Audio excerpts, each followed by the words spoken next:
Let's spend a few minutes talking about viscosupplementation. What, you'd never heard of that? Yeah, I'd kind of be surprised if you did. But in the mid-70s, some research was being done about how to treat animals who were injured.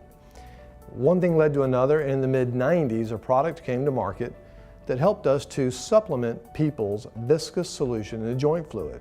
That joint fluid is called synovial fluid. What people realized over time is that after about age 27, unbelievably young, people's joint fluid begins to decline in quality.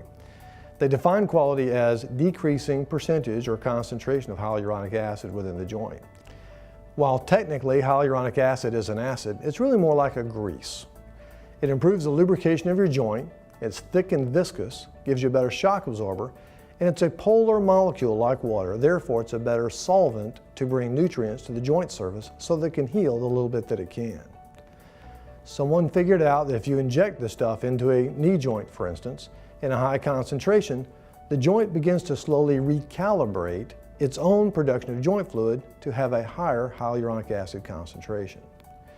Now, after age 27, you lose about 50% of your joint fluid concentration every 15 years.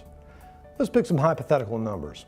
Let's say during your teen years and early 20s, you have about 12% of your joint fluid is hyaluronic acid by volume, and by the way, that's pretty close in some people.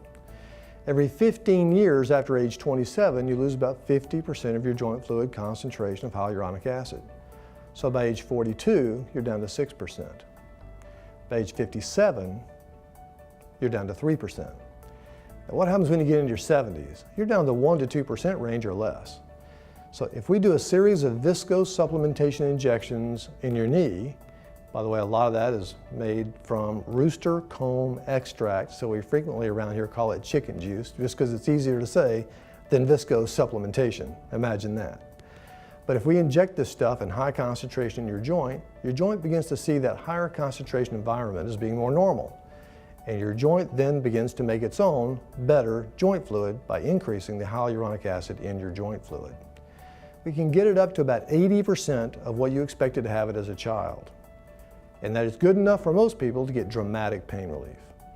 Now, unfortunately, there's a small group of the population, about 7%, that are non-responders to this therapy. We could do 1,000 of these injections instead of the typical 5, and people aren't going to get any better at all. But by and large, 80% of the people, all comers, bone on bone, or barely tell that we have arthritis by x-ray at all comers, 80% of the people get 80% better. Now, that's a pretty conservative way to get a lot of pain relief. It's a lot better than surgery for most people. I hope this was educational for you. I appreciate your time with us today. I am Dr. Ron Gardner with Gardner Orthopedics.